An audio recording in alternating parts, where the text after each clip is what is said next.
Okay, good morning to those in the room and those watching on the webcast. This is our panel on the economics of big data and privacy.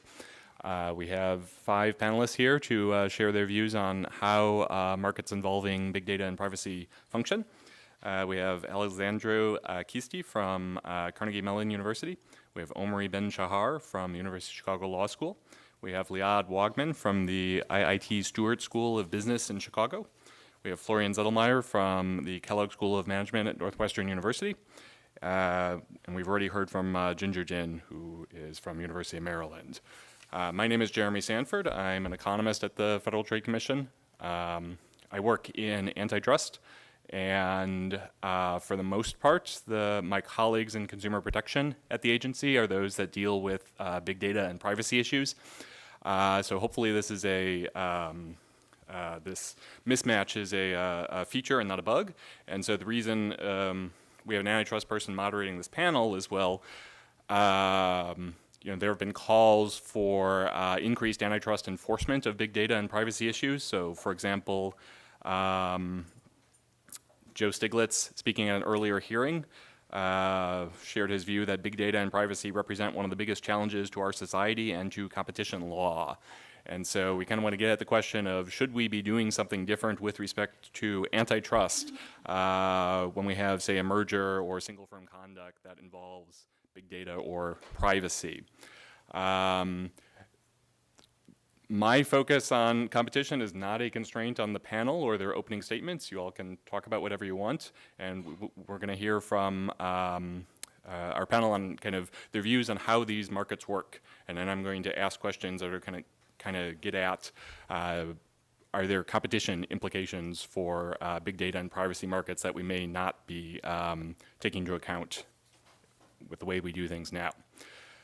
Okay, so we're going to proceed as follows. We've already heard from Ginger, so she's not going to speak again, but each of the 4 remaining panelists will have up to 10 minutes for opening remarks. And then we'll have a Q&A session where I will ask questions and the panel will answer. If you are in the room here at American University and you would like to ask a question of the panel, we'll have people going up and down the aisles with note cards. You can flag one of them down, get the note card, write your question on the note card, and someone will bring it up to me, and I will see what I can do of asking those questions. Okay, so the order of speakers will be alphabetical, so we'll have Alessandro, Omri, Alessandro, Omri, Liad, and then Florian.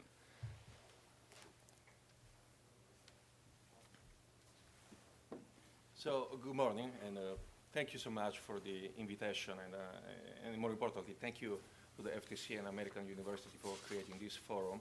The quality and diversity of the speakers is, should I push something? There you go. Thank you so much. So I guess you heard my thanks, and I was added that the quality and the diversity of the speakers is exactly what we need to bring nuance and some degree of clarity to a complex topic. And in my remarks, I will focus on 2 different areas. First, I will go broad and propose some personal framings, some ways to frame the debate over big data and privacy. And I will focus in doing so on 2 pernicious yet common misconceptions, which, whereas scholars are aware of, not often they are properly understood in the public debate over privacy. Second, and next, I will go narrow, and I will present some ongoing yet unpublished work we are doing on the topic of the allocation of value created by the data economy, okay? So starting from the framing and the misconceptions, the first misconception is that privacy and analytics are antithetical. You can have one or the other, but not both. You find echoes of that stance already back in the days in the writings of scholars whom I actually greatly admire and respect, because they were the first scholars to bring economics to the field of privacy. Chicago School scholars such as Posner and Stigler, who conceive of privacy as effectively the concealment of information, the blockage of information flows. Now, we know from decades of work on privacy that a much more nuanced and I would say precise the view of privacy is in terms of management of information flows, not blockage. Is sharing a secret with a friend or posting some information on social media and choosing the visibility setting for the post are sharing behaviors which are also privacy behaviors. They are privacy behaviors because encapsulate the ability to manage the boundary between the self and the others, which is far from the notion of privacy as blockage of data. Why is this important? It's important because once you realize this more and you accept this more nuanced view of privacy as management of these boundaries between between private and public, then you also realize that it is in fact possible to have simultaneously privacy and analytics to protect certain types of data and share certain types of data. We can do so through truly and actionable informed consent, something that I don't believe is very common nowadays in the privacy landscape. We can do so through smart regulation. We can do so through privacy-enhancing technologies. The best of these technologies don't block data, rather they try to modulate what data is protected, what data is shared in the interest of increasing welfare of different stakeholders. The second and related misconception is that the relationship between data protection and generation of economic value is monotonic. Specifically, data protection is always welfare decreasing and data collection is welfare increasing. In reality, both in theory papers and empirical ones, we have a much more nuanced view, and we realize that the economic impact is very much context dependent. For instance, healthcare privacy regulation, if done improperly, could slow down technological innovation in healthcare. Amalia Miller and Catherine Tucker have written important papers in that area. But if done properly, it can actually increase innovation, which is something that we found and published in Management Science with Idriss Adjerid and Raoul Telang. Social media can lead to better matching in labor markets, but can also lead to more discrimination in labor markets. So it's always context dependent, and we should be very, very cautious about taking a one-size-fits-all when we think about the relationship between data and economic value. I can offer you two further examples of this from scholars who certainly cannot be accused of being against efficiency and against data. The first example is again from scholars I admire from the Chicago School, in particular Posner again, who noticed already in 1981 that privacy is redistributive. The point he was making was that data protection creates economic winners and losers. Now, I believe he's right, but it also turns out that the lack of data protection also creates economic winners and losers. You just cannot avoid this. And the second example, which is related to the first, is from Halverian, who in 1996 pointed out how consumers may rationally want marketers to know their preferences, so they get offers which are of interest to them, but they also may rationally not want telemarketers to know their willingness to pay in order to avoid being price discriminated. The first desire is welfare increasing for the consumer. The second is to avoid a situation which is welfare decreasing.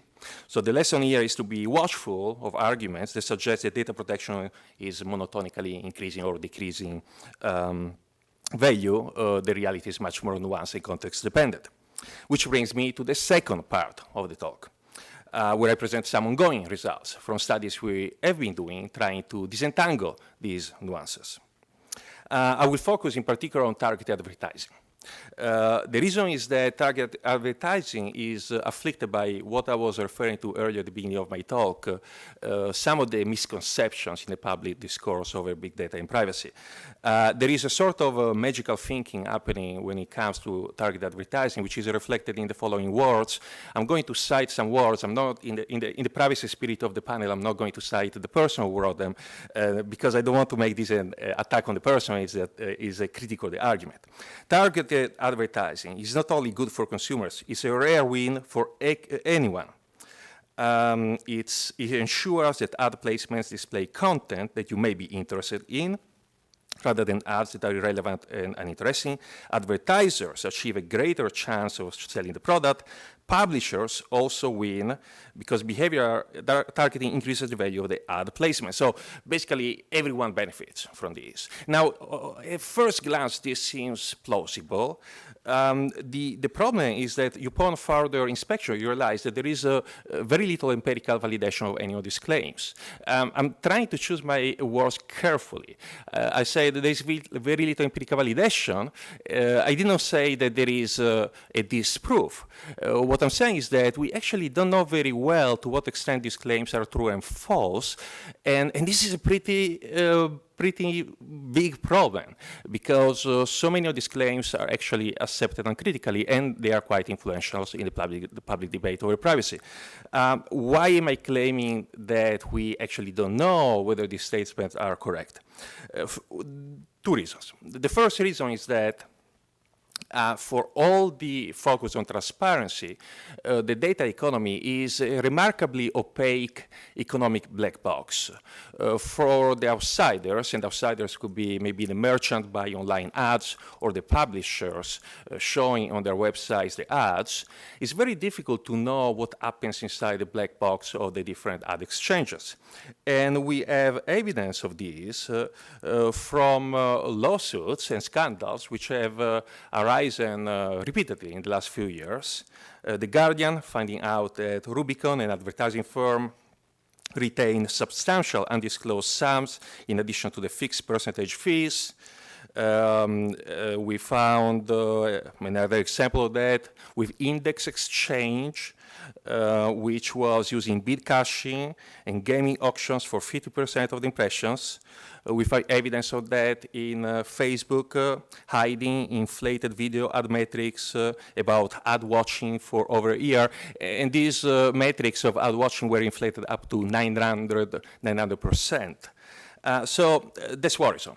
The second reason why I claim that we have little validation for one side or the other of the argument is that much of the seminal, groundbreaking, and high-quality work in this area on targeted advertising from academia focuses, and necessarily so, on very narrow goals, such as what happens if we use targeted advertising rather than targeted advertising? Are consumers going to click the ads more? And are the merchants going to see a higher conversion rate? And the answer is typically yes and yes. And that's an important, valuable answer. What that answer misses, however, is the broader picture. What happens in the overall ecosystem? What happens to consumers who don't see those ads? Or if they see them, what happens if they end up buying something? What would happen? What is the counterfactual? If they hadn't seen the ad, would they have bought a similar good? Or a higher price good, or a good with a less price, higher quality, lower quality? What happens to the merchants when they start getting engaged in a prisoner dilemma style dynamics where they have to use targeted advertising because otherwise their competitors will be poaching consumers away from them precisely using targeted advertising? So I'm referring to more general economic equilibrium kind of analysis, and this is what we have been trying to do recently, well, for the past couple of years in my research team. I will end by mentioning very briefly the research we've been doing. 1 year ago at PrivacyCon, we presented some theoretical work suggesting that when you account for the different type of data that ad exchanges can use and share with merchants, you will have very different welfare implications for different stakeholders, consumers, merchants, and ad exchanges. Since then, we have been doing empirical work, and I will give very brief examples of 3 studies. In one study, we have done a lab experiment seeing how consumers react in the presence or absence of ads when they search and try to buy products online. We found that actually there was no difference in amount spent and satisfaction with the products purchased in the presence or absence of ads. In a second study, we have been gathering data about the prices for goods in organic search results and in sponsored search results. We found that prices for goods are on average slightly lower in sponsored search results. However, the lowest prices are more likely to be found in organic search results rather than in sponsored search results, so through the ads. And finally, we have been doing work with a large American publisher from which we got millions of transactions related to their the ads they show on their website, and we're trying to see how much more revenues they get from ads which are behaviorally targeted versus those that are not. We can do that because we can see whether the visitor had a cookie or not. In absence of the cookie, it is not possible to target an ad. What we found that yes, advertising with cookies, so targeted advertising, did increase revenues, but by a tiny amount, 4%. In absolute terms, the increase in revenues was $0.00008 per advertisement. Simultaneously, we were running a study as merchants buy ads with different degree of targeting. And we found that for the merchants, sometimes buying targeted ads over untargeted ads can be 500% times as expensive. So although this, we have to be careful in comparing the two numbers, nevertheless, I'll leave with the rhetorical question for all of you to consider, which is how is it possible that for merchants, the cost of targeting ads is so much higher, whereas for publishers, the return in increased revenues for targeted ads is just 4%. Thank you. Thank you, Alessandro. We'll now hear from Omri Ben-Shahar. It's always fun and a challenge. It's not always. They didn't have many opportunities, but it is a fun and a challenge to go after my world's all-time favorite privacy researcher, Alessandro, and it sounds fascinating. I should give you my time to tell more about what you're finding, because this is really interesting. I guess, first I want to apologize. I will speak and participate in the panel, but about half an hour before it ends, I have to run to the airport. I have a 3:30 class that hosts a speaker in Chicago. I can't miss that, so, but thank you for inviting me to take part of this. Not really a privacy expert. I guess I was invited because I circulated this summer working paper titled Data Pollution. I thought I'm the only person that thought about it until I heard Ginger also discuss the idea of pollution as a metaphor to thinking about what is the problem that we want to address before we identify how we address it. And so I'll briefly discuss what my thinking is in this context. So the data policy is focused on privacy, on potential harms, potential injuries, potential reduction in well-being for the people whose data is being taken, used, shared, lost, and so on. I suggest that there is an additional perspective that can be used to understand the discomfort that people report that they have with data, with the data economy, and that is that the data that is being collected and used, the databases, affect others not in these databases, affect an environment, affect an ecology, affect individuals who are not part necessarily to that data. So there is potential negative externality. I would also want to save a minute to talk and to think about the externality as a problem, not just of negative, but also positive. Data has immense positive externalities. What got me to think about this, for a while I've been kind of, my area is consumer protection, consumer transactions, consumer contract law, but I've been kind of trying to chime in on debates on privacy, data privacy, and I found that the thing that drives most of my thinking is what is known as the privacy puzzle.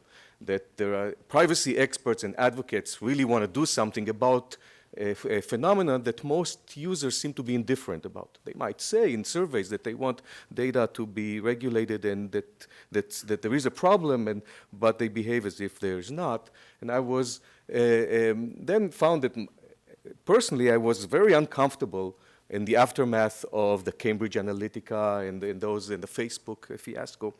And I asked myself, what's going on? Why is everybody talking here about privacy when the problem is that something bigger than the harm to the individuals whose data was used and circulated to make political lies more effective, that the harms were greater than the harm to these individuals? Namely, there is a problem I thought of it then, of pollution, of an entire environment, ecology being harmed by the practice. Then I started looking and finding many other examples in which this is the fake. A year ago, there was the Strava fitness app case in which turns out that people share where they run and swim and jog and bike, but you can see where there are clusters of users, including American troops outside Niger or in Afghanistan or places like this. Not good for national security or for the group as a whole, but again, it's a problem of public good, not of a private good that is affected.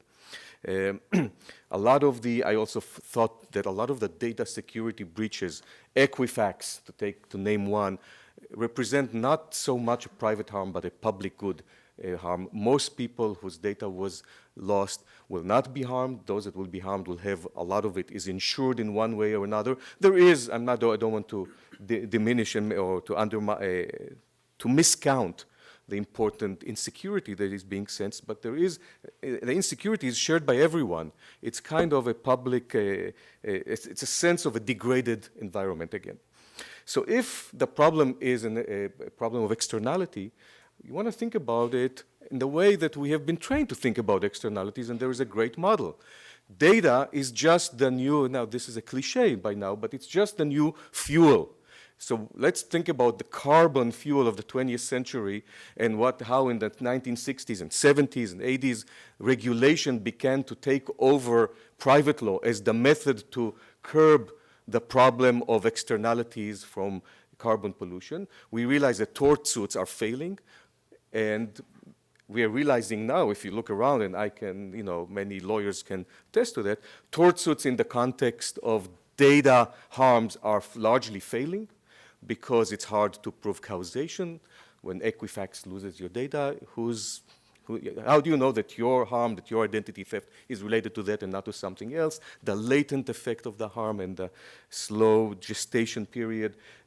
Exactly the same doctrinal reasons that we had the failure of tort law in the pollution context is failing now. Contracts, of course, are not going to solve the problem of an externality. People are not going to contract for low-emitting products, whether they emit carbon or data pollution.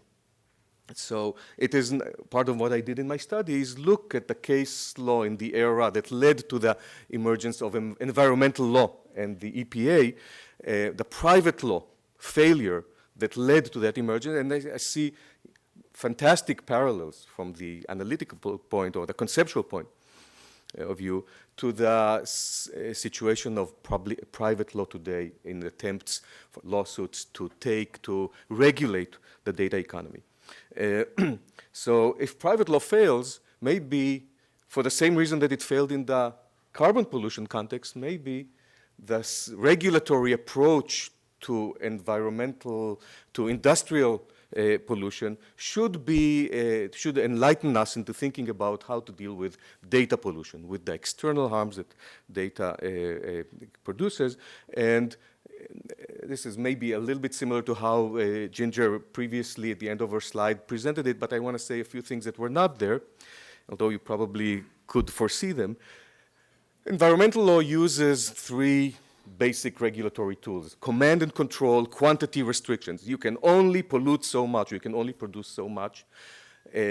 Carbon tax, Pigouvian tax, and liability. Now, the GDPR is a type of the first version, right? What data minimization, data localization, what data you can collect and what you cannot do. This is probably the right way to deal with some of the problems. The concern is, of course, that in this area, it's hard to foresee the problems that will arise and to restrict data only to places where it's harmful and not to also wash out all the potential, the good effects of data, the immensely good effect of data. So it's while obviously that's part of the solution, it is a very risky solution. It has some benefits, but could also have high costs on innovation. So I've tried to focus instead on solutions that were not yet developed in the privacy context to think about the data public harm context. So one is data tax. Now, I know it sounds a little bit crazy. I'm just kind of throwing in a benchmark idea. What if people use data to pay instead of cash? To pay for the services, for search, for social media. Cash is costly. You use it to pay, you can't buy other private goods. Data, you can keep paying with it and create negative externalities. Share the data about your friends, let Gmail collect the data about messages you got from others who are not Gmail users, things like that that affect others. People seem to be largely oblivious to using that, and they should not be. So conceptually, it's very hard to implement, but conceptually, that problem could be solved by a data tax. Not a data tax that the collectors necessarily pay, but that the users that use data as currency have to pay. Now, it really doesn't matter from an economics point of view who pays for the seller or the buyer. The transaction has to be taxed. This is not a transfer payment from one side to another to change the distribution of wealth. It is to solve the problem of negative externalities. So that's one problem one idea that I put out in the paper, that I set out in the paper, examine a lot of implementation issues, and I don't propose it. I'm just saying that this is one way to think about the social cost of data. Another aspect is to think about liability. The third form of third regulatory technique is liability. And here I'm thinking mostly about non-intentional emission of data, namely data loss, data security breaches. It's very hard to hold these companies liable for it, I said, in private law. But we do think that there is, and I think I've seen previous FTC reports about the estimated social cost, social cost of these data emissions. So why not use something that has been developed in the pollution context, and that is proportional liability. You don't pay to this victim her actual harm, but when the activity that creates the potential loss, the externality occurs, there should be payment out by the tortfeasor, by the injurer. Doesn't matter who it goes to the FTC, to the government, a fine that represents the expected harm. So here too have to come up with a measure of what is the average cost to a user, to a consumer whose information Equifax lost. It could be a few $100s, it could be less, it could be $10, but there are 143 million of them. So something has to be borne by Equifax, which currently is very hard to do in private law. So talked about data tax and proportional liability. I'll end by saying that I think that this framework helps resolve one of the kind of nagging problems in thinking about data policy, and that is the well-known privacy puzzle. Why do people say that they care about data security and data privacy and behave as if they don't? Well, my suggestion is that they're saying that they care about something about the ecology as a whole, about the environment. People can be environmentalists and still fly in and out from Chicago to DC for every panel and use a lot of carbon. It is the private behavior does not necessarily tell us about the extent in which we all believe that there is a public pollution problem to be dealt with. Thank you. Thank you, Omri. And I'll hear from Liad Wagman. Thanks for having me. So I want to talk a little bit about costs, and Omri talked about the cost of data. I want to talk a little bit about the cost of privacy. And I started studying privacy from a modeler's perspective. I modeled consumer surplus as a function of, say, privacy regulation or the cost of privacy. So imagine you could have the strictest regime where everybody has privacy, everybody's anonymous, say, in front of sellers. Or you could have something in the middle where everybody can choose to become anonymous. Or you could have something on the other far end where everybody's known. Okay, and the result of this kind of modeling showed that consumer surplus is not necessarily monotonic in the cost of privacy. In fact, it's often not monotonic. Okay, and that means that maybe there is some optimal cost of privacy. That led me to another question. What if we could look at firms that need data in order to service consumers? Say banks, lenders.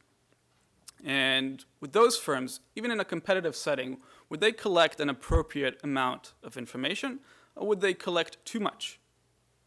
Yeah, even if they had no reason to collect it other than to service the consumers. not to offer them other products, but just to sell them one product. And the result was that they collect too much. And why do they do that? Well, because they want to offer lower prices. And how do they offer lower prices? By better fitting the consumer to the product. Okay, so even in a market where data has no value other than to screen consumers, too much ends up being collected. Okay. And that brought me to the next question. What if firms could, wrong button. Yeah, it just keeps going.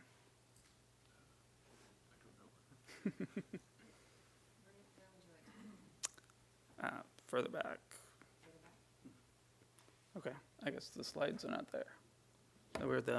It's okay. Or the panel slides. That's all right. The next model was one where those lenders could actually sell the data downstream. They could sell it to, say, insurance sellers. There we go. And in those cases, firms actually collected even more information. Okay? Now, is that good or bad? We took the model to the data, and the result was that that could actually benefit consumers. So specifically, we looked at 5 counties in the San Francisco metropolitan areas. 3 of those counties adopted an opt-in approach, where you cannot sell consumer data unless the consumer explicitly gave you a consent to do so. And the 2 other counties, specifically County of San Francisco and Marine, had the opt-out approach, where they could sell consumer data unless the consumer actively opted out. It turns out most consumers just don't bother. Okay, they just go with the default. So if the default is that you need to give consent, you never give consent. And if the default is that you need to actively opt out, you never opt out. Okay? So effectively, these 2 regimes resulted in a regime of privacy and a regime of no privacy. Right? One where your data could be sold and one where it could not. Now, when your data could be sold, prices were lower. And in the downstream, there were less foreclosures. So in some sense, consumers were better fitted with financial products.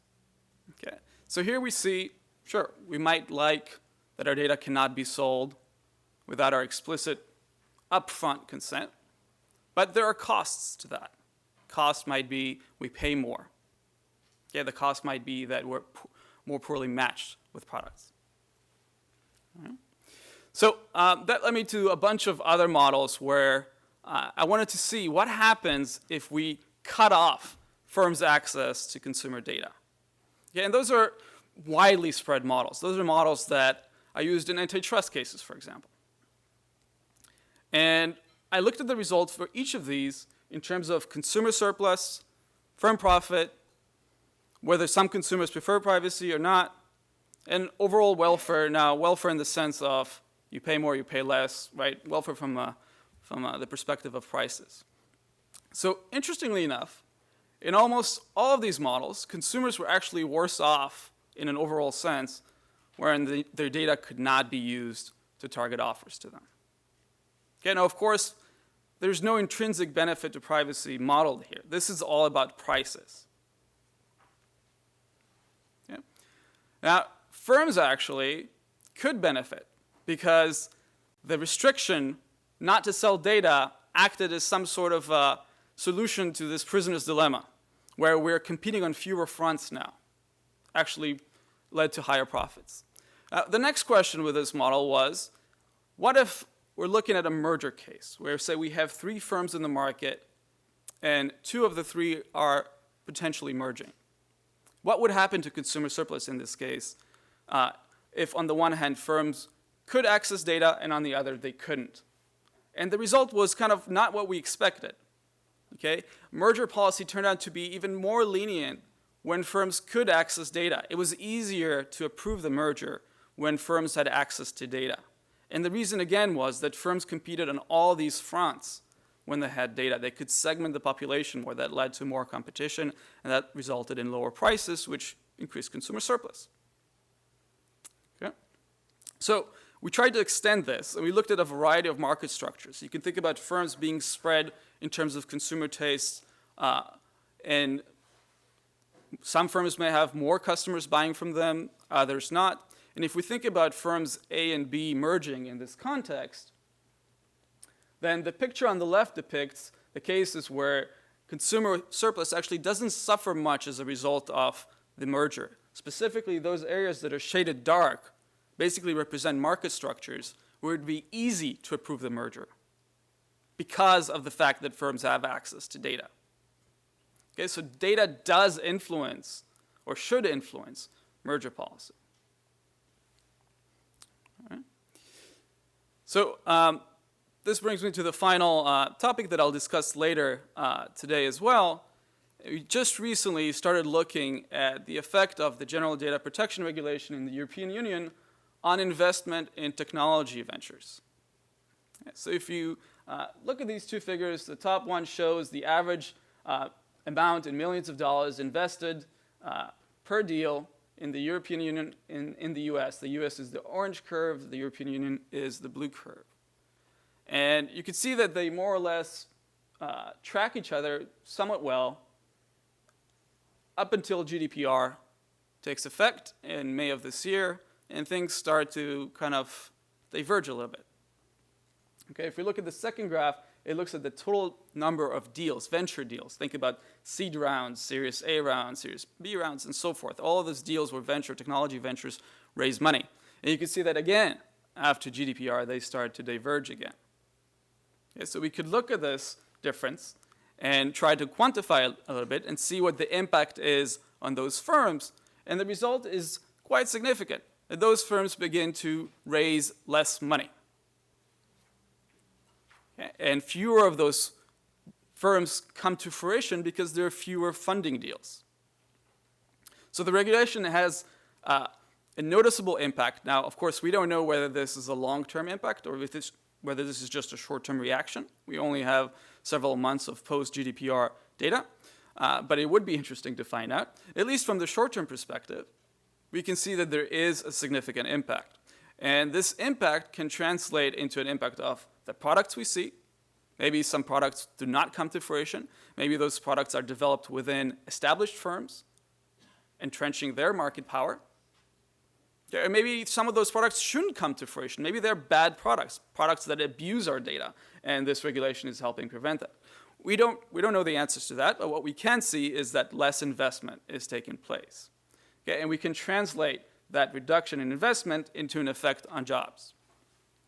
And we could see from our calculation that for firms that are relatively nascent, those are new firms that are about 0 to 3 years old, the amount of dollars they raise per employee is somewhere between $120,000 and $1 million. Okay, and we can translate that into a rough, very rough preliminary range on the potential number of job losses that they incur as a result of GDPR, somewhere between 3,000 and 30,000 jobs.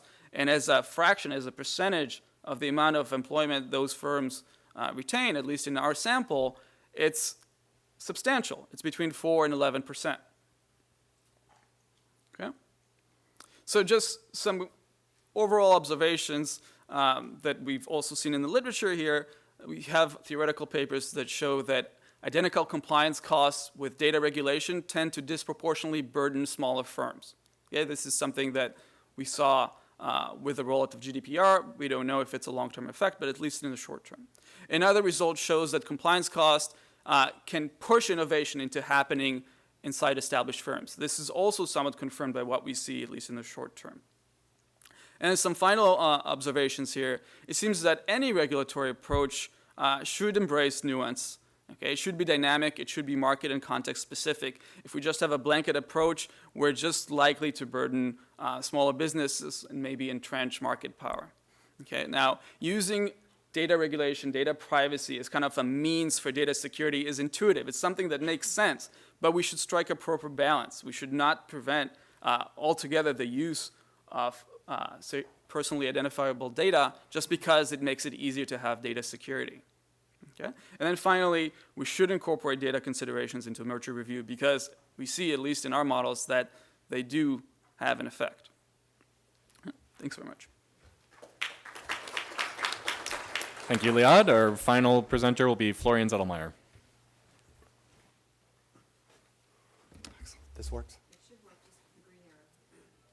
Thank you. Well, thank you very much for having me here. I appreciate the invitation very much. I'm going to talk about a topic which is quite different than what our prior speakers have done. And I'm going to sort of take the perspective of what it is that we as observers could learn about what's going on. In other words, both as academics, but also inside firms.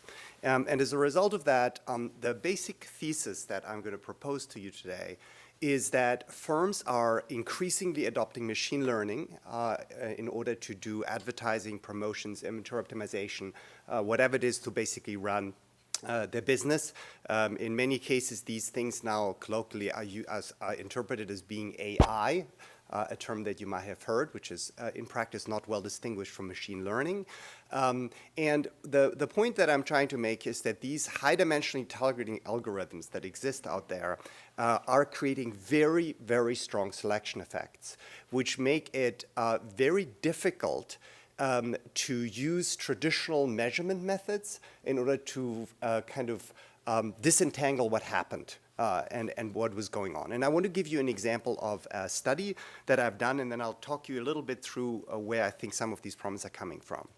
So I ended up, for today, the study I want to refer to is the following question, which is that, so you may be aware of this, that there is the most overused quote in marketing ever is a quote by a guy called John Wanamaker that says, I know that half of my advertising is wasted, I just don't know which one, which half. And this was something that had a lot to do with the way that firms have traditionally been able to track advertising measurement. And the way they did it is that, you know, you basically had maybe a sense of how many people you reached with an ad. So think of TV advertising 40 years ago, and you had kind of a sense of how many people bought. But you couldn't link at the individual level who bought and who was exposed to any kind of advertising. So what happened over the last 15 years or so is that this link is now possible. We know in the case of Google, in the case of Facebook, in the case of many of the advertising platforms, we can typically track who ended up being intended to be targeted with an ad, who actually got targeted, did they click, and then did they end up purchasing something as a result. And so the question that we have for us was originally motivated by an industry concern, not by a regulatory concern, is does great data with observational, non-experimental methods, as are commonly used in industry, allow you to basically accurately measure advertising effects. That was the basic idea. Now, what we did is we ended up teaming up with Facebook to answer this question, with the marketing science group at Facebook. And they had just introduced, when we started this project a few years ago, a product called a Facebook lift test tool, which it was a tool to run randomized controlled trials within the Facebook platform. And this turns out to actually be a very difficult thing to do. You will hear tomorrow from another gentleman, Garrett Johnson, who can tell you about how hard it was to implement this at Google as well. So there are a lot of technical details about how to make experimentation work in these settings in which algorithms are essentially, they're sort of machines to break probabilistic equivalence that you need for testing. And in this case, we looked at 15 large-scale RCTs across a number of different industries. We chose them. They weren't supposed to be representative of Facebook advertising. We chose them because they were large enough sample sizes and we had good outcomes we could measure, et cetera. We had about between 2 and 150 million users per experiment, over 1.4 billion ad impressions. You have to understand that the Facebook data is unusually clean because of the fact that that Facebook requires a single user login, which means that you don't have any problems about misidentifying people because their cookies don't match up. And we ended up measuring real outcomes. Most of them were real purchases, in some cases registrations or website views, but it was mostly actual purchases at online retailers. Okay, now you also have to understand that we were able to measure what people did even if they didn't click on anything, because of the fact that we could later trace who had been exposed to an ad to that consumer's identity back at the advertiser. Of course, we had no personally identifiable information about any of these people. Okay, so let me give you an example of this study. So here's a study that was 25.5 million users. Think of this as like an e-commerce website where you can purchase something online. 30% were in the test, was in the control group, 70% in the test group. The outcome we were measuring was this purchase at a digital retailer via what's called a conversion pixel, which the advertiser placed after the checkout page. And so this study ran for 17 days, which is a pretty normal duration. Okay, so what we then do is we measure the lift from the randomized control trial, sort of to establish a ground truth. And the basic issue here is that in advertising, you can't guarantee that anybody's exposed to an ad. So this is, these kinds of experiments are always intent to treat designs. In other words, you can say, I would like to expose you to an ad, but whether you actually see the ad depends on many things, like are you tracking in Nepal, or are you logging into Facebook today, or whatever it is. Or maybe, you know, maybe somebody else kind of bid for your ad impression. As a result, you didn't get to see the ad. And so let's say, as an example, in our situation, we had about 25% exposed users, 75% unexposed users, and we had a control group that we could guarantee was unexposed. Okay? So in this particular case, what we did is using sort of traditional average treatment effect on the treated, where we observed a conversion outcome of 0.104% in the exposed group, and then calculated a counterfactual conversion outcome in the control group of 0.059%. So these are users who would have been exposed if they had been in the test group.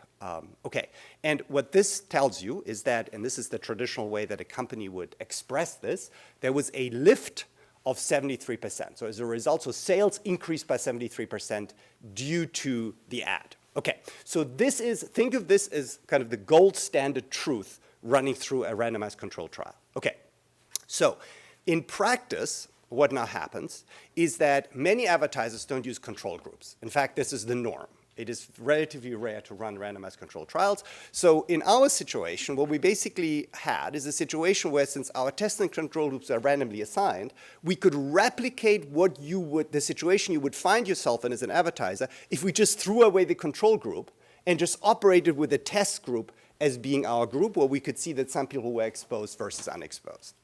Okay, in this particular case, it turns out that if you then compared the probability that somebody purchased in the exposed versus the unexposed group, the actual measurement of how well somebody did. In other words, we took people who saw an ad, we took people who didn't see an ad, all of which were in the target group, in the test group. The measurement of how well the ad did went up to 316%. In other words, a massive overestimate of how well the ad is actually working. Okay. And so it turns out, of course, that the fact that you get biased measurement because exposure is endogenous in this industry is well known. And as a result of that, a lot of ad measurement companies, like, for example, ComScore, that I have listed here on this example slide from one of their decks, basically says, what we're going to do is we're going to take an ad-exposed group, and then we're going to have test and control groups that are matched on demographics and behavioral variables, which gives us a balanced unexposed group, which sometimes is referred to in this industry as a forensic control group, so one that you create exposed using matching methods and things like that. Okay, so what we did is we said, okay, we have pretty good data, because at Facebook there's great data about what consumers do.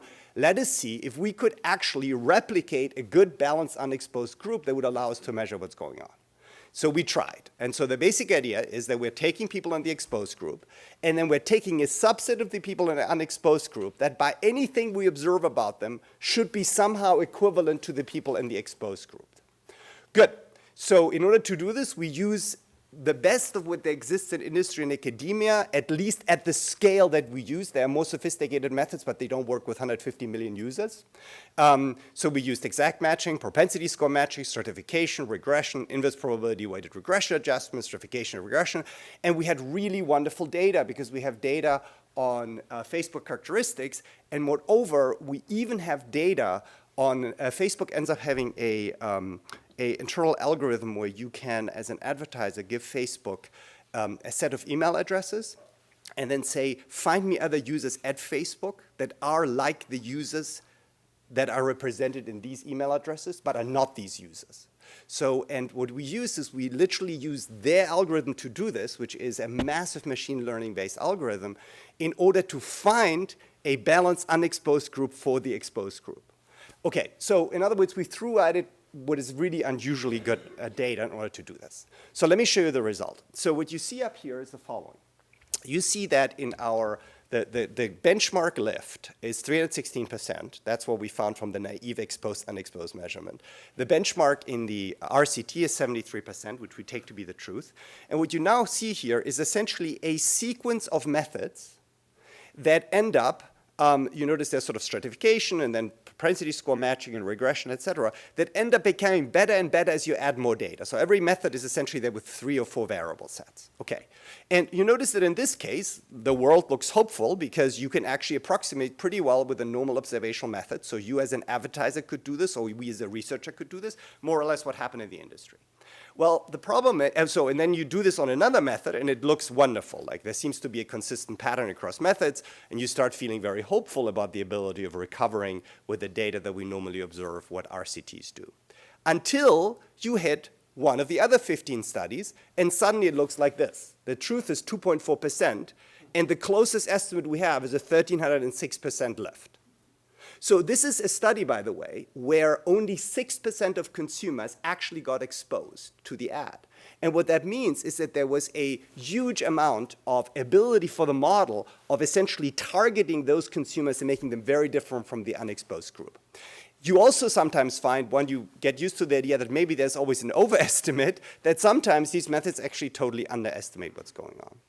Good. And so for me, sorry, I should have warned you with this. Red means massive overestimate. White means more or less okay. Blue means underestimate. And you see that it's all over the map, depending on the studies. And so it is very difficult for us ahead of time telling you what is going to happen without knowing more about these particular studies. Okay, so the basic idea is this, which is that we are in a situation in which, because of the fact that firms are using machine learning models, where the targeting of consumers is becoming so basically deterministic that a lot of the observational methods that we use, which rely on the idea that there remains random variation after you condition out on what we observe of people, start breaking down. And this is quite important because it means that this lack of transparency that Alessandro was talking about earlier is all over the place. So you have an industry where, for example, many people who spend a ton of money on marketing at the moment simply don't know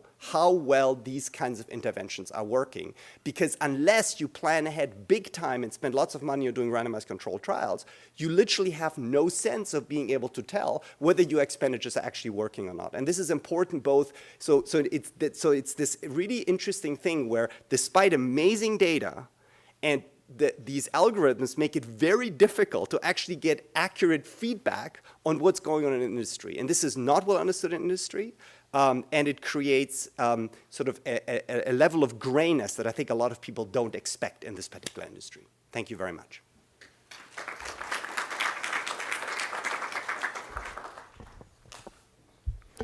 Okay, so once again, if you are in the room here at American University and would like to ask a question, we have people walking up and down the aisles with note cards, so please flag one of them down. Okay, so my first question is, I'm looking back at Joe Stiglitz's remarks from a prior hearing, and he opined that big data provides new tools for price discrimination, and those with ability to discriminate better grow. And so the firms that get big and become successful are those with lots of data that can do price discrimination and not necessarily those with the best product. And Liad's presentation talked about the effect of privacy in a price discrimination context. I read a survey paper by Alessandro Liad and Curtis Taylor, and many of the papers there talked about price discrimination, again, as sort of the vector for how privacy affects consumer outcomes. And the question I have here, 20 years ago, I would have said it was obvious that we were headed for an era with individualized pricing. I would go on Amazon and I would get a price that applied only to me. Indeed, I wrote a paper for my intermediate microeconomics class saying as much. The paper received a B. For good reason. It was completely wrong. That did not happen. It does not come to pass. I've got a quote here from computer scientist Arvind Narayanan. He wrote, "The mystery about online price discrimination is why so little of it seems to be happening." And so from my perspective, the price discrimination I do see online is the same thing that retailers were doing 100 years ago. It's coupons and sales and starting the price high and then lowering it over time. And so my question is, why don't we see more price discrimination? And if you agree with my premise that we don't see a lot of price discrimination, should that cause us to update our priors of how we think about privacy, given all of this work on the effect of privacy on welfare through price discrimination? So I'll just throw that out to the panel, anyone who wants to answer it. You have to turn your mic on, by the way. Just like to cite a couple of examples that we are starting to see individualized pricing, at least the context of the ride-sharing apps, where the price you see is very, very likely tailored to your record, your history of using the app, for example, on Uber or Lyft. And those efforts are, in my estimation, only intensifying over time. The other piece of what you mentioned of offering coupons and discounts, I think that can also be a lot more targeted than it used to be.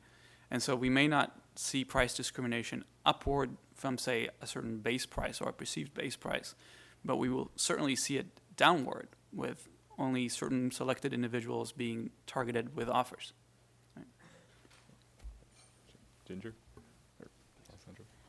Yeah, I just want to add that from the economic point of view, the word discrimination probably not as loaded as it sounds in plain English. According to the theory, price discrimination is not necessarily welfare reducing, whether that's defined for consumer welfare or total welfare, because when you're comparing with uniform pricing, when you have price discrimination, some people may get a discount from that, and some people may have a price higher than the uniform pricing. So the welfare consequence of that is going to be a mixture, depending on how many people are getting a discount and how many people are getting a lift. And in terms of underuse of data in price discrimination, I think there's still some probably preference, consumer preference about sort of to what extent the firms are using price discrimination. I think that's probably a separate dimension as compared to sort of their willingness to pay for a particular product. And if a firm have a sense that consumers dislike this kind of personalized price discrimination, even if they may get short-term discount on this particular product, I think firm will take that into account. I mean, this is just a hypothesis. I wonder to what extent that kind of general resistance to personalized price discrimination actually get into firms' sort of choice of how much price discrimination they would use. Florian and Alessandro?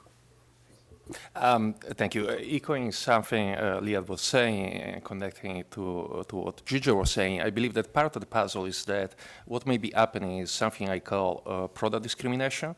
And as Ginger pointed out, I'm not using the term discrimination with a negative connotation, but rather in the economic connotation. And by product discrimination, I'm referring to the ability of the industry, the advertising industry, to send an ad for a certain product rather than another. In doing so, they may nudge consumer towards maybe a higher quality or lower quality product, higher price, lower price. So we may not see the very same product being sold at different prices to different consumers. So we may not see first-degree price discrimination, which is most of what the empirical efforts have been trying to do. But we may see basically forms of self-selection, second-degree price discrimination. And by the way, one very small pushback, I would contest the notion that much of the negative welfare consequences of privacy for consumers are related to price discrimination. That's one part of the story, but there are others. You know, I think another aspect of price discrimination is that, you know, the question of exactly what is price discrimination and what is intertemporal pricing is actually not very well defined. A nice example of this, and I'll tie this back to online markets in a minute, a nice example of this is I've done a study on pricing at car dealerships, and it turns out you can actually explain a lot of what looks like price discrimination, namely different consumers are paying different amounts of money for the car simply by the levels of inventory that happen to exist when the consumer is walking into the dealership. And so it looks like the dealer is discriminating against individual consumers, but it's really reflecting, if you like, scarcity rents of the inventory that happens to be lying around. So if you have 2 red Honda Accords on the lot, you're going to price it different than if you happen to have 53 on the lot. And depending on when you walk in as a consumer, you're going to see different prices. To us, it looks very similar, as if it's price discrimination, but it actually has a very different economic reason for it, and it's sort of and so I think similarly in the online context, you do observe a lot more intertemporal price variation, and we can think of that as being also at least fulfilling a similar goal as individual level price discrimination, or first degree price discrimination, literally at the same time for the same kinds of consumer. So I guess there is maybe more price discrimination than meets the eye, which I think was Liad's point as well. I guess I'll add my perspective. I think that the puzzle is compounded by the fact that we don't see personalizing of other aspects of the product, not just the price. Why should everybody get the same right to return the products, the same warranty, the same privacy terms? People, if we know enough about people, how much they can pay, we probably know a little bit also, or a lot, about what their preferences are. We do see that, people are sometimes thrown out of Amazon Prime if they are returnaholics or things like that. So it's either 0 or 1, but we don't use a dimmer, and that's kind of puzzling to the same extent that the price. Now, I guess one of the problems that jumps to mind, and I have not studied this closely with data, but is the problem of arbitrage. As long as you're selling products and not services, people can resell them. I think that once things are done through platforms, apps, and are sold as utilities and services, we might see the burst of the personalization of various aspects of products. Okay, thank you. Next question. So Omri mentioned the privacy paradox, which, as I understand it, is consumers say overwhelmingly that they prefer greater privacy, yet they don't act in a way consistent with that. And so so for example, this I think I pulled from Alessandro and Liad's paper. 86% of young adults say they do not want targeted advertisements. 93% of all adults believe in, quote, being in control of who can get information about them is important. And yet, it's not clear that consumers behave in a way consistent with the preferences expressed in surveys that ask you yes or no, do you prefer greater privacy? And so, I mean, my reaction to this is, well, one, is this actually a paradox? I mean, is just we're suggesting something that sounds vaguely positive to people and saying, are you in favor of it or not? And they say, yeah, sure. I mean, I'm in favor of animal rights, but I like to eat steak. I mean, something like that. And two, I mean, kind of, is there in we look at firms in the market, they have different privacy policies. Is there a sense in which consumers have different preferences over these different privacy policies and might go to one firm or another based on their privacy policies? So do consumers have a, downward sloping demand for privacy that is, has a meaningful slope across the range of privacy policies we see in the marketplace? Whoever wants to go first. I may start. I feel that there is quite substantial evidence that there is a demand for privacy by consumers, and this demand follows to some extent canonical, traditional, expectable economic laws. People will exercise their demand for privacy when the price of doing so is small. People close their bathroom door when they're going to the bathroom. People don't post their credit card online because it would be insecure and it would be also probably costly, just the act of doing so. As you get into more esoteric and costly behavior, consumers engage into that when there is a actual benefit from doing so. So wealthy individuals go to quite extreme measures, perhaps sometimes to hide their wealth and use bank accounts which may not be monitored by enforcement agencies, for instance, and they try to have anonymity, and they may pay for that because it's very valuable to them. So there is actually a demand for privacy, which follows canonical economic laws, but there are also these issues of not always being able to predict what the cost of privacy will be, especially online, due to the fact that privacy trade-offs are intertemporal in nature. So you may reveal information now which may not affect you for a long time, but eventually will affect you. And this is, to me, one of the possible explanations,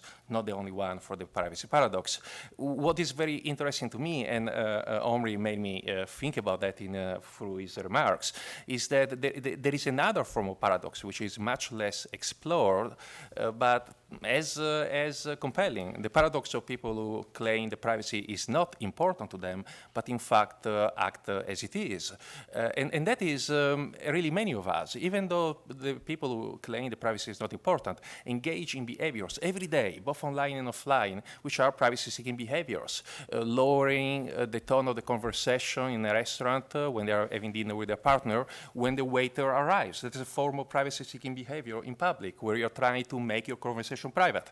The example I was making earlier of closing the bathroom door when you go to the bathroom. The other example I was making earlier, not sharing your credit card information online. Now, if you ask people about these behaviors, some will reply in a manner that suggests that that is not about privacy. For instance, it's not sharing the credit card information online is about security. Closing a bathroom door is about social norms or politeness, not privacy. To me, this suggests that people have very personal definitions of what privacy is and is not, and tend to disregard other people's definition of privacy in favor of their own. But in fact, at the end of the day, they are all about the same thing, which is the individual's ability to modulate the degree of public and private in their lives. Ginger? Yeah, I just want to echo Alexandra that there is a definition problem here. If we think privacy protection or data policy is one product attribute for the product and service I'm buying, it's unclear exactly what is that product attribute I'm buying, okay? So you can think of, say, 100% protection on one end and zero protection on the other end. I'm actually not sure exactly where I'm buying in that spectrum, because the firm may protect my data very well or run with it, right? So we don't know exactly, and that fuzziness probably could be one of the explanation for this. Another related issue, I want to echo was Omri's point about data pollution. I think from consumers' point of view, if you view data policy as one product attribute, but you just don't have time to track exactly where that product attribute is for every firm, every product you're having, you have this overall impression, okay? And then when you heard about Equifax or Cambridge Analytica or something, you sort of form this kind of prior or posterior about exactly where this product attribute is. And that is evolving. And could be this firm actually doing very protective thing about my PII data, but because I heard so many other things that I got sort of afraid.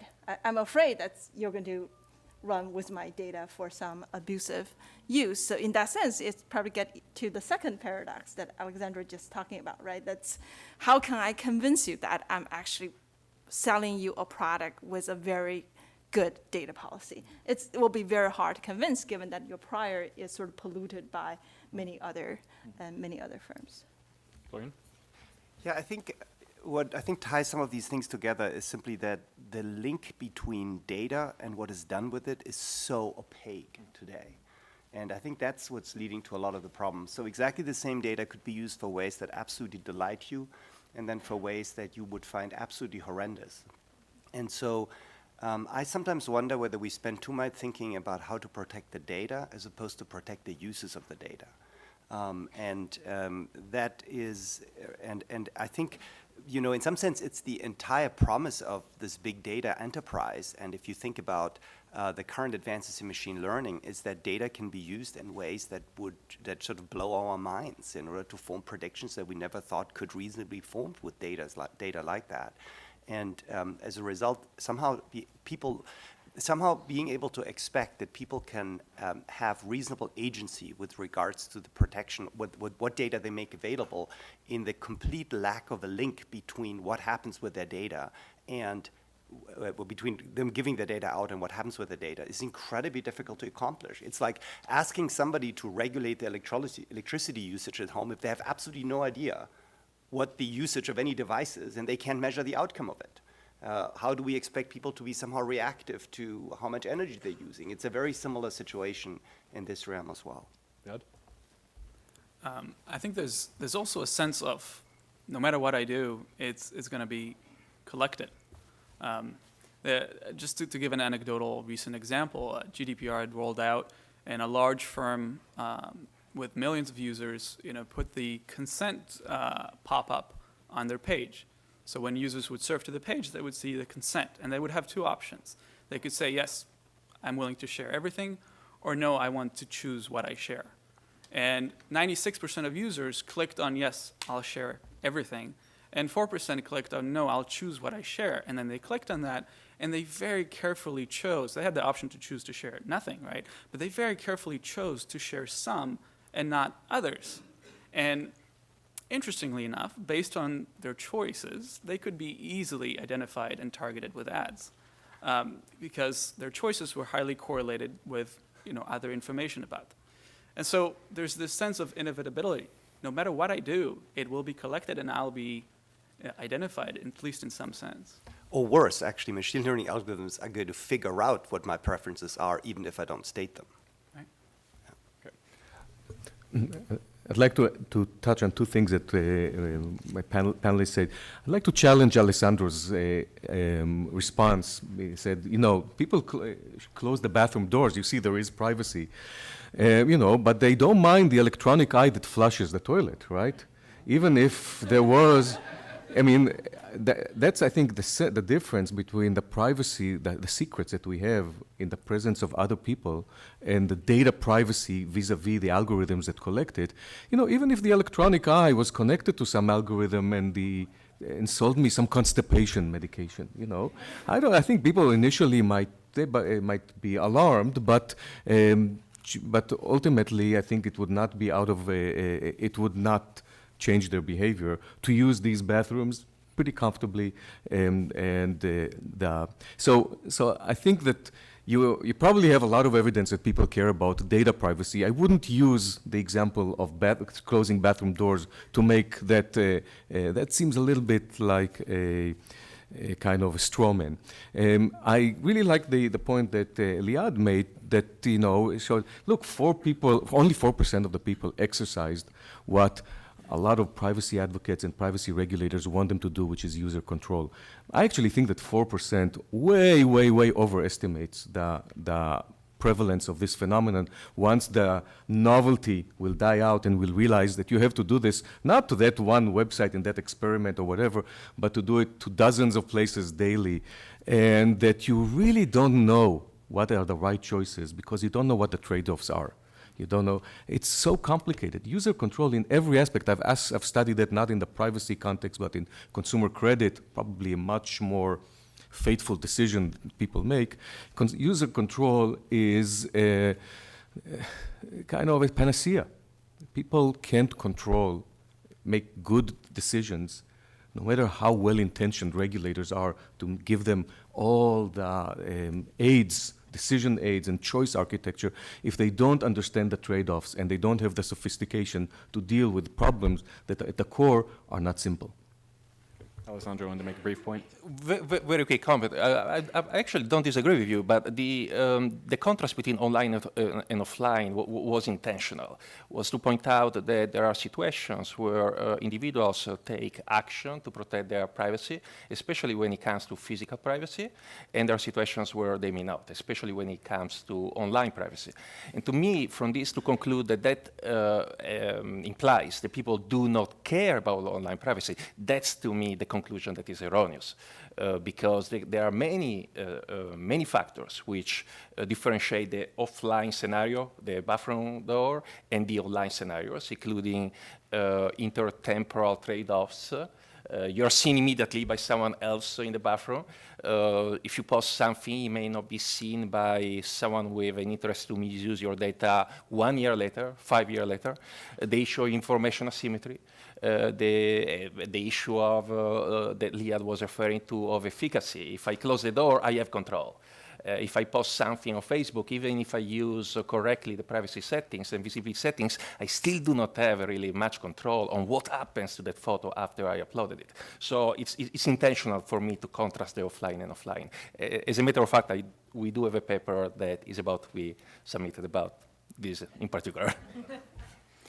Okay, thank you. So it sounds like obfuscation. It's not clear to me what the privacy policy is, and frustration with that is a driver of why consumers don't seem to care about privacy. I wanted to ask Omri a question before he has to leave. Omri, you wrote a book with Carl Schneider espousing your view that privacy policies are essentially worthless. No one reads them. You said that in 2008 it would take 76 workdays to read all of the terms of use and privacy policies that one would come across in the course of normal use of the internet. And that was 10 years ago. It could be more than 365 workdays now, for all we know. Omri had a picture in the book where Omri is like 2 inches tall in the photo, and the iTunes terms of service are like a foot tall in the photo. I mean, they come down from the second floor and dwarf him. And so his point is it's effectively impossible to read everything that you're agreeing to when you use various websites. And so I don't want to put my characterization on Omri's is these are essentially useless. They provide no bite. They're not helpful to consumers in deciding which website I should patronize and which not. And so I guess my question, Omri, you can respond to that however you want, but my question is how many people need to read these for them to be effective? So, for example, if a government plaintiff reads a privacy policy and says, hey, you're not behaving in that way, is that meaningful to what kind of privacy policies get promulgated in the marketplace? If a journalist reads one of these policies and says, hey, there's something kind of funny in this privacy policy, would that scare users away and be a check on what goes into the privacy policy? So what do you make of that view? Thank you for raising this. Well, I think good people at Carnegie Mellon read the privacy policies and grade them for us. I don't think many people read go to privacygrades.org. I know that occasionally a newspaper, New York Times, calls to ask me a question about the terrible things that Facebook does. And I say, look, your app gets a lower grade than Facebook. So, but of course, the New York Times is not the problem. Maybe Facebook is. And so what are these grades really telling us? I guess my view about giving people information so that they will make wiser, more prudent choices is failing everywhere. It's not a privacy problem. It's a disclosure problem. It's a problem with the regulatory technique. It fails miserably and for a long time in consumer credit, where it all was invented, truth in lending and things like that. It fails all over contract law because anytime you click, I agree, you have to people put you through these meaningless rituals of clicking these things, closing boxes, because contract law requires consent for all sorts of things that otherwise would be violation of law, including the privacy terms, but also all the disclaimers and all the yada yada, all that stuff, all the consent forms in the hospitals that people get 17 pages of consent forms to participate in human subject research. The evidence is the mountains of evidence, undisputed, is that nobody reads it, that the people to whom it is given cannot understand if they were able to read it. And the issues, as I mentioned before, are too complex. So I guess in the privacy context, in many places, the solution that is proposed in other contexts too is to simplify. Simplification is, I call it in my book, that you mentioned, is the deus ex machina. It falls from the ceiling and it kind of solves the plot and everything is good afterwards. But it doesn't. Simplification in every area that I mentioned has been tried for decades and failed, again, for the reason, and now I'm saying it for the third time, that you can't really simplify the complex. When things are complicated, you can't just give people red light, green light. And so I don't know, I can't conceptualize in my mind, in response to your question, who will actually read and give consumers the information that will be operational. ultimately consumers, if they want to make more prudent choices, should rely on experience of people like them. So ratings sometimes help them, and in many contexts they do. They could also be misleading, and it's very important to protect, as a regulator, the integrity of these aids that don't give people information, but give them a good prediction of how content they will be if they actually jump into the experience of this product or service. Ginger? Just to add on Omri's point, suppose we have a sophisticated machine that government or journalists can use to really squeeze out all the information from those pages and tell a very simplified but fully informative story to consumers.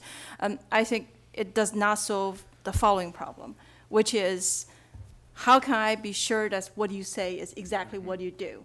And given that what you do is evolving over time with new technology and so forth. So I think that's the second part of this problem is really crucial. Otherwise, that you can say anything, right? So how can we sort of check what you said and then make sure that's consistent with the policy, given the amount of data policy and the kind of firms that could use data? I think it'll be infeasible for everyone to be checked in the precise and timely way. And I think that's probably one of the inherent problems in this approach. But there is still a deterrent effect if, if there's a data breach that's very high profile and that might get punishment from the government or something like that. So enforcement is sporadic, but perhaps severe when it does come. That can still be a check on behavior, could it not? On what goes in privacy policies? Well, when we talk about data breach, that's like, it's a symptom, right? I mean, the agency, like a doctor, try to come up with a diagnosis. Unfortunately, the link between the symptom and the diagnosis is not that straightforward. If a firm got data breached, it could be the firm's fault not having enough security so that it sort of leave room for the hackers come in, or it could be somehow the hackers have the most cutting edge technology will be able to penetrate even the most secure walls. I mean, you have to tell those two in order to say exactly, is that a problem, the hacker's problem, or is that a problem of the firm's problem? Okay, thank you. Let's talk now about supply for privacy. How do firms decide what goes into their privacy policy? And in particular, is there a sense in which firms are responding to consumer preferences over privacy? We've talked about how strong those preferences are, whether they're reflected in consumer decisions or not. Do we see any evidence that firms are just going for the maximalist privacy policy? I'm going to just write down everything I want and get users to agree to it. Or is there some sense in which firms are responding to user preferences, maybe perhaps worried that if I have a maximalist privacy policy, users might shy away from my website and go somewhere else, for example? So is there a sense in which there's a supply curve for privacy that reflects, firms either giving a greater level of service in return for more privacy or responding to consumer preferences for privacy?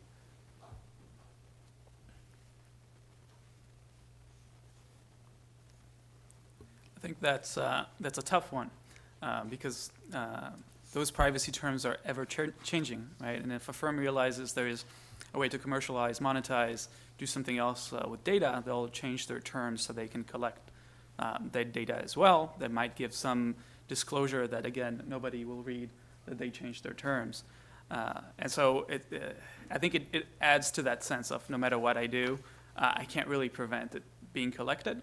And even if right now the terms are friendly to me, and even if the firm actually follows through on those terms, that can change at any time. Also, I'm not sure to which degree a lot of consumers understand the difference between we have lots of your data and we will keep it safe, and we don't collect it in the first place, right? And so there are very few firms that are in a way using that from a branding point of view at the moment. Apple is a very high-profile one, but there's actually, there's, as far as I can tell, I'm not sure there's any evidence that consumers necessarily care about that. I would also add that even those characterizations are sometimes misleading.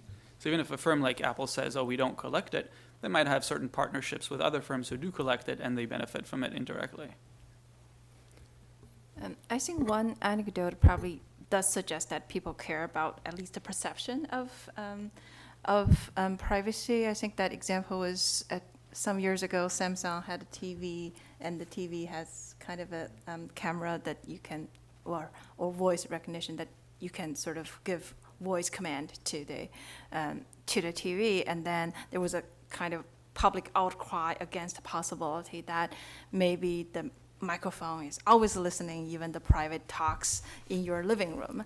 And I think in response to that public outcry, Samsung did change their privacy policy. And again, does that exactly reflect what they do in the future is still open question. But of course, now we've moved on to conversational interfaces like Alexa that listen to absolutely everything you do, and consumers seem to be fine with it. Your point about a supply curve for privacy is extremely interesting. It makes me think about another question that I find underexplored in the research in this field, which is the relationship between data collection and usage of data and the provision of free services and free content. Specifically, to what extent increasing data collection is necessary for the provision of more and better services. I know I'm maybe about to say something that sounds bold, but once again, I believe that I have some empirical evidence to support the claim. And the claim is that the relationship between data collection and provision of services is more correlational than causal, or at least we don't have very strong evidence of it being causal as opposed to correlational. What I mean is that the provision of free services existed on the internet way back in the days before the more granular techniques of collecting information about users and tracking them across different sites started, which is about 2004, 2005 with Facebook, etc. Even nowadays, there are firms which can do well without data collection. DuckDuckGo is an example. To me, this brings an open question. Once again, I really don't know what the answer is, but the bold claim I'm making is that I don't feel many other people actually know what the answer is. To what extent the relationship between data collection and provision of free services is correlational? To what extent is causal? It goes back to the value allocation question. To what extent, when merchants may be paying 500% more for targeted ads and publishers get 4% more for targeted ads, to what extent something gets lost in the middle and remains in the realm of the data oligopolies, and this could potentially provide an answer then to the question of causal versus correlational relationship between provision of free services and data collection. Okay. Florian? I can ask you a question, Alessandro, which is related to this issue. I think I agree with you. I wonder, however, whether the one exception to that is the current rise of AI and machine learning. In the sense that if we think, roughly speaking, as those being kind of prediction machines that have large effects on the quality of provision of services, And would not be able to. and those can't work without data, exactly. So I think that may be the one exception to that, and I'm not quite sure how to think through it, but I wonder, what do you think? I think you make a good. I think you make a good point, and it goes back then to a item I mentioned at the very start of my talk. To what extent, for that kind of analysis, we always need identified data versus anonymized data, but to a degree of granularity which is sufficient for the kind of analysis. And goes back to privacy not being monotonic, not being absence or presence of data, but being a modulation of what type of data you use and analyze. Sure. Omri? Yeah. Okay. Thank you, Omri.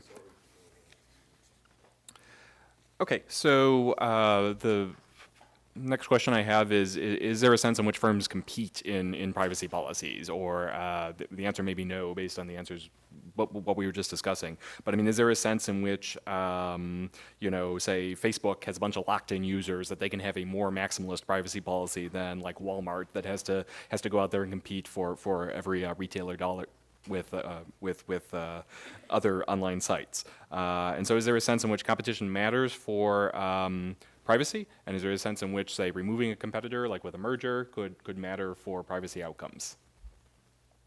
And your answer can be no, in which case we don't need a long, it need not be long. Sure. So I think the couple of examples that were already mentioned of Apple and DuckDuckGo as firms that are trying to market privacy as a feature, you know, have been raised, and obviously they're very few, but those are significant examples. In terms of mergers and privacy, I mentioned earlier that data does make merger review slightly more favorable because firms are competing on more fronts.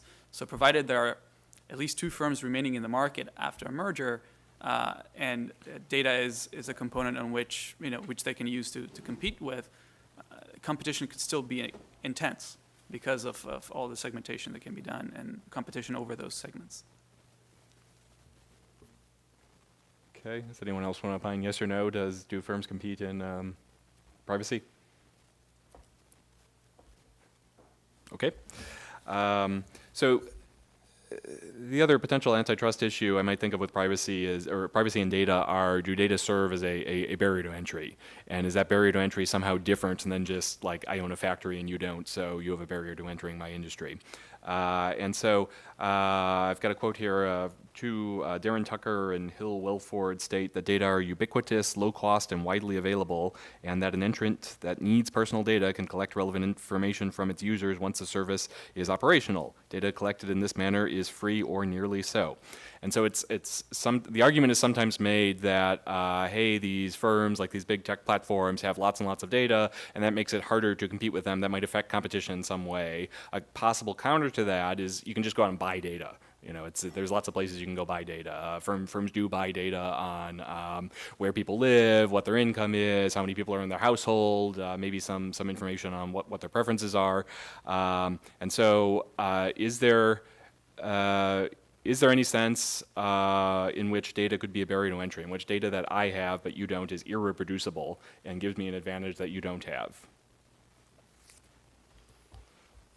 Florian. So I really disagree with that view. I think that data, in particular, back to this discussion of predictions and machine learning and AI, is extremely important. And I think what most people don't realize is that the amount of examples that go into being able to train these algorithms is absolutely astronomical, in particular because in many domains, whether the algorithms get widespread use is very much a function of whether they manage to do predictions in extraordinary ways. In other words, you know, getting an algorithm for predicting correctly 80 to 90% of the time may not be a big deal, but if you are at 98% and you get it to predict correctly 99.9%, suddenly you have something that is completely usable and creates an enormous change in the way that you can then think of firm strategy, of what you compete on, or the services that you produce. It could change the business model that you use. You know, there's this wonderful example that a book that, a very nice book that recently came out from by Avi Goldfarb, who's going to be here on the panel, and Josh Gans has his book on what they call prediction machines, which I would recommend everybody to read. And in there, they have this very nice hypothetical example of where they talk about the fact that at the moment Amazon has like a first shop then ship model. If you could predict to great accuracy what people are going to buy, you could ship first and then shop. That has an enormous effect on strategy, on how you would operate as a company. And so I think that those advances are only possible with absolutely huge amounts of data. So I think it's true that more and more data at some point has sort of slightly fewer returns. But what you can then accomplish with the predictions that arise from that data could potentially be a sea change. And so the returns to that additional data is huge. And as a result of this, I think that data is very, very important, and it's certainly not ubiquitous in the sense. And we've seen this, by the way, in the search engine wars from a number of years ago, how hard it was for people like Bing to catch up or compete adequately with Google simply based on the volume of data that they had in order to improve their searches. Ginger and Alessandro both wanted to weigh in. Just to play devil's advocate here, we have seen entrants disruptively take over the incumbent, although the entrant does not have a data advantage. So we think about Google against Yahoo or Facebook against MySpace. But Florian could be right that maybe at that moment the data was not used very efficiently, or the data scale has not been large enough and granular enough to have sort of the effect we observe today. But let's just say, okay, the data is very important today. It's a very valuable asset. It does give an advantage for the incumbent to use that data in a way that's got a competitive edge. Okay, let's say that is true. I think we still need to think hard of how to translate that into, say, antitrust action. Because you can say, okay, in the oil refinery industry, you need a lot of investment to start, and that means we need to break up the oil companies, right? I think there is a leap of logic there, and when you say the sort of the barrier to entry is very high, whether it's in physical assets or in data assets, there's a question we have to ask. The investment that firms are putting into this kind of algorithms or data collections, and they cost money, they cost efforts, they cost talents, and to what extent we should think that all that should be available to everybody, and how would that undermine the investment incentive for the firms to really improve the algorithm and improve the data collection? I think that's a hard question. It's a very hard question. I think it's also very context specific. I mean, I don't think this applies to every single context, but I think there are contexts in which going from huge to extra huge does make a difference. And I think it's hard to preview at this time, frankly, where that is the case and when it isn't. I'm not making an antitrust argument because that's really not my field of research or expertise, but it's interesting. I was going in the same direction Ginger was going, thinking about examples such as MySpace or Orkut or Yahoo, who, notwithstanding having, to some extent, first mover advantage, were then replaced by a company like Facebook and Google. And I was thinking, what are the differences? To me, there are many, okay? So it would be simplistic to reduce to one. But an important one is that both Google and Facebook succeeded in creating these two-sided platforms and benefit from network effects on both sides of the platform. If you are an advertiser, you want to be on the platform that offers you great access to publishers. If you are a publisher, you want to get great access to advertisers. These dynamics tend to be self-reinforcing, and they create these very, very, very strong concentration of power in firms such as Google and Facebook, which may create this potential issue of antitrust. Although I'm not getting into the issue of then whether they should be split up or so, because that's not my area of expertise. I would also add to that there are examples of firms scooping up other firms that seemingly have different data. For example, Facebook acquiring WhatsApp for $20-some billion. The data seems different. Seems like a different kind of network, and yet the data is extremely valuable. It contains contacts lists that can be connected with information Facebook already has about users to better pinpoint users, to better identify them, and so this adding up of seemingly disparate graphs or networks or data sets can be extremely beneficial and kind of bring you to that huge point where you can identify people with pinpoint accuracy. I should also point out that inside the industry, there's actually concern about this, right? I mean, there's this OpenAI initiative that Elon Musk is involved in, which is precisely about trying to make sure that a lot of the advances in that area are in the public domain somehow in order to be able to be shared across everybody, because of the fact that there's a concern that you might get too much of an advantage otherwise. And Liad's point about WhatsApp was really great and interesting because it also connects in a way to a question that I feel bad we didn't fully address, the question about competition. We didn't have much to say, but the example of WhatsApp and Instagram is quite interesting from a competitive perspective. Some users started using Facebook less or even migrated away from Facebook to other platforms such as Instagram, also partly, not only, for privacy reasons. And yet a powerful company can use revenues to acquire its competitors, its more privacy-friendly competitors, and reincorporate the data of these users back into their databases. This is an interesting tale about the challenges of privacy-based competition in this market. Okay, I want to read a quote. So I want to read from a blog post by the CEO of DuckDuckGo, Gabriel Weinberg. Quote, "It's actually a big myth that search engines need to track your personal search history to make money or deliver quality search results. Almost all of the money search engines make, including Google, is based on the keywords you type in without knowing anything about you, including your search history. The fact is, these companies would still be wildly profitable if, for example, they dropped all of these hidden trackers across the web and limited the amount of data they keep only to what is most necessary." Okay, this is, I'm guessing Florian's going to say that's not true based on the data he studied. But this sort of raises the question, is he right? I mean, could we drastically scale back the data, say Google is collecting from us, just sell ads based on keywords and make a little bit less money, but maybe not that much less, and maybe we'd be better off by having more privacy? And as to the question of the value of targeting ads, I mean, Liad had Alessandro, in his opening remarks, said that the value of targeting, a targeted ad raised revenue by $0.0008, if I have that, or maybe there's an extra zero in there. There are 4 zeros. Okay, one extra zero. So, I mean, there is the question of targeted ads raise more revenue, but how much more? And it sort of seemed like Alessandro saying by not very much at all, but Florian's Facebook paper suggesting that maybe the value is quite substantial. So how should I think about the value of ad targeting? Is it big or is it small? And what do we think of the DuckDuckGo guy, who obviously is not an unbiased observer? What do we think of his remarks?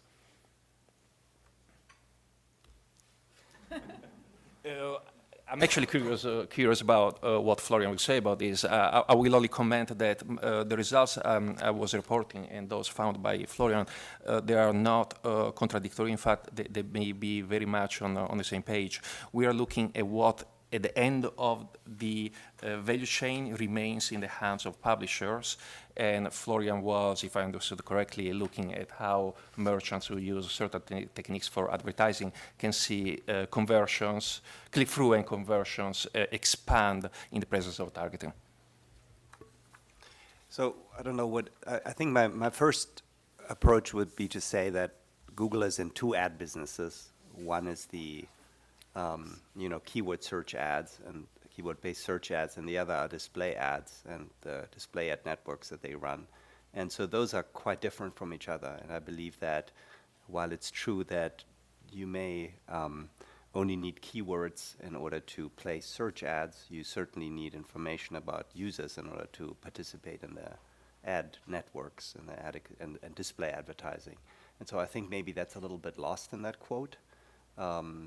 So I don't have off the top of my head what percentage of revenue or profits in Google depends on one versus the other type of advertising. So I can't say whether it's correct that they would still make loads of money if you shut one of the things down or not. But my sense is that in order to do the targeting, you do need this. And I think the big problem is there would be. I'm just a little bit concerned to the degree that. Alessandro, I don't know how generalizable this result is about the benefits of targeting. It's just very difficult to get good measurements in this space. Mm-hmm. I think even for those who are involved in it, I think a lot of times the firms themselves, the target, don't know how valuable the targeting is. That would be certainly a wonderful area for more research, because I don't think we have a really great fact base, frankly, to answer the question the gentleman, or to kind of challenge the statement the gentleman is posing at the moment. Ginger? Yeah, I wonder, the observation you quoted will be related to Florian's earlier comment about this huge versus extra huge. I mean, maybe as today, we don't see the extra huge effect yet, but who knows, in the future, there will be technology who can much better use the individual identifiable information from Google versus DuckDuckGo and have a huge lift. I mean, we just don't know. I would say that from the perspective of economic theory, there's obviously value in knowing more about a consumer. So I could see a consumer, searching for a computer. I know they're predisposed to maybe buying a computer. And then I could maybe know who the consumer is, how much income they have, how much education they have, where they live, whether they have a computer right now or not. And I could use that information to send them to a very different place, right? Just like firms might steer Mac users to a different list of hotels than PC users. Okay, I've got a couple of questions from the audience I'll get to. This one I'll direct to Florian. Florian, if businesses have no good means to evaluate the impact of their targeted ads, why are they spending so much on such ads? That's a wonderful question. I think that there is, in my experience, enormous amounts of information asymmetry as to, I think a lot of firms, or the people in charge of placing ads in many of these firms are not well aware of this problem. The measurement problem in digital advertising is very pervasive, it's very big. There are a bunch of people who in academia have done some amazing work on this, like David Riley and Garrett Johnson is coming tomorrow, and Randall Lewis, etc. And you now have an increasing set of people who are very, very sophisticated about thinking about advertising placements and marketing place in general. But the basic problem that exists is that marketing is sort of is a special form of hell when it comes to measurement, because of the fact that so much of consumer behavior is highly endogenous, and so much of the way that firms target is so endogenous. So measurement in general is a very difficult thing. We used to have an area in marketing that was very well measured, which was the direct mail industry. But somehow the people who went into the digital world are not the old mail order guys. They came out of the advertising industry, which didn't have as strong a tradition of very good measurement. And so there's just a lot of lack of information. I would maintain that part of the problem is that there's a little bit of political economy here as well, which is that you are in a situation where it's not always clear to me that everybody wants to actually know the answer to how well the advertising is actually working. And I'll just leave it at that. Okay, Alessandro? Adding a comment to what Florian so eloquently put out and said, is large companies have troubles in understanding the value of target advertising for them. Famously, the CEO of Unilever had made controversial statements about the benefit of social media advertising to them. And these are large companies with very sophisticated research teams. Mm-hmm. Think about the challenges for medium and even more so small companies that may not have the know-how and skill set available to run the kind of experiments that Florian's been able to run, and larger companies are running to understand the value they get from that. It goes back to the point we have been discussing, and it's kind of like a red line connecting our different comments of this opacity in the value proposition of certain aspects of target advertising. If I could say one more thing about this, Jeremy, which is that I think what is tricky is that a lot of the advances that have been done with analytics and quantitative methods and machine learning, et cetera, they are advances of prediction. The problem is that, and predictions work incredibly well in many domains. The big problem, however, is that nearly all marketing expenditure isn't a traditional prediction problem, because it's a problem of causal inference, essentially. In other words, what you want to know is what would have happened had I not placed an ad. And this often doesn't lend itself very well to sort of organically arising data sets. And a lot of people don't understand in practice the difference between the fact that something is successful in the sense that it creates a lot of clicks, and the idea that what you're really looking for is not whether it creates clicks, but is whether it creates more clicks than what would have happened had you not done whatever you did. And so this deep understanding of causality is surprisingly lacking in a lot of mid to upper level management areas. I will make this comment later in the panel on the business side a little bit, but it is a little bit as if we have been given the tools to do great data work, and now it means that the people who are directing and engaging in using data like this sort of are lacking a little bit the training to know how to do great data work. And so the importance, this will be my argument later, the importance of training sort of the decision maker and managerial class up on how to use quantitative methods in order to derive evidence is really important, and it's not sufficiently developed at the moment.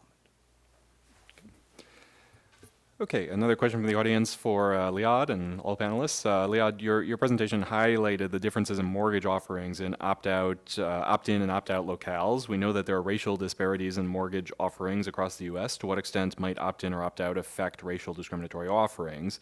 And to what extent can or should non-economic variables, like reducing racial discrimination, be factored into these types of data sharing decisions? Right, so the analysis did control for race The analysis did control for race composition. It was done at the census tract level and at the individual loan level. And we did notice, the other kind of discrimination in this analysis. So, for example, certain populations were more likely to be denied a mortgage than others. Now, having said that, the opt-out regime, meaning that by default your information would be traded, had less denials for all groups. Okay, so if looked at it that way, there are certain benefits that that opt-out has from that perspective. Now, of course, it's kind of less denials can be looked at as a good thing. It could be looked at as a bad thing because maybe you're matching loans with borrowers in a less efficient way, and that could cause downstream foreclosures. So there are all sorts of trade-offs here, and racial discrimination is just one of them. It's just another factor, and we did control for it in the analysis. Okay, another audience question. I think I'll address this to Ginger since she was the director of the Bureau of Economics, and this is a policy question. Ginger, both in terms of theory and practice, how would you compare ex post punishment following data breaches versus ex ante regulation of data practices to minimize breaches? Very good question. And I think there are pros and cons in both approaches. I think the ex post enforcement would give some flexibility for the market to try out new practices, and then the government would not come in until we see a harm to that practice. On the contrary, I think the ex ante regulatory approach will be really hands-on prescriptive. That's like the government know what's going to go on in the near future, and you have to do ABC in order to pass whatever threshold I'm setting. And I think that gives a lot of confidence to the government agency and the employees there to decide exactly what's the right level and how would you define the procedure to reach that.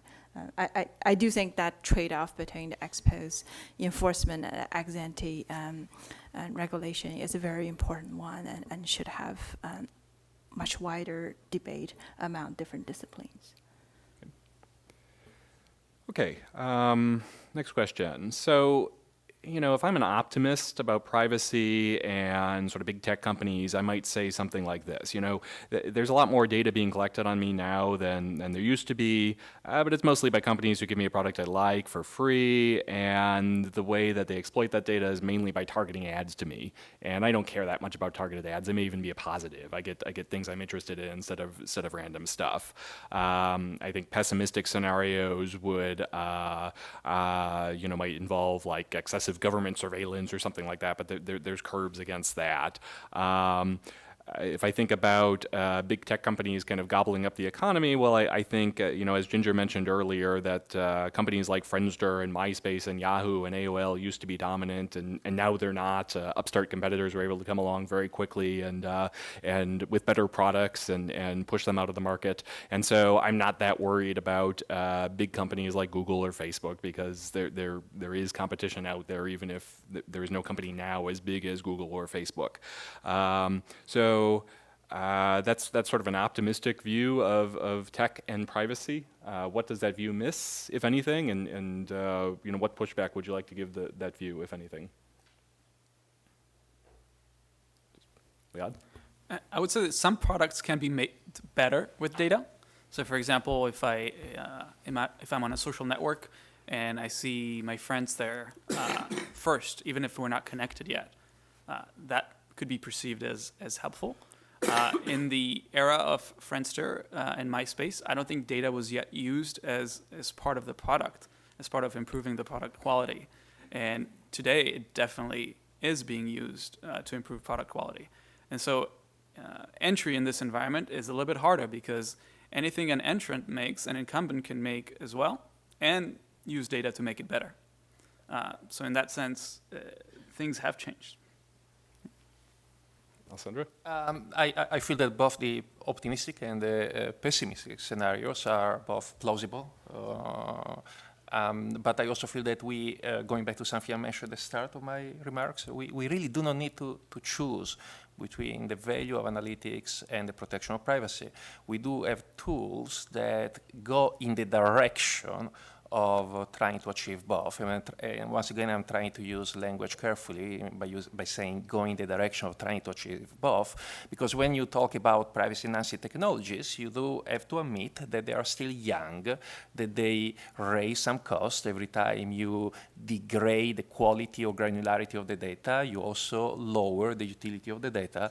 The interesting, once again, research question for all of us is if we do use these technologies and they lower the quality of the data and therefore they imply some cost, who is going to bear that cost?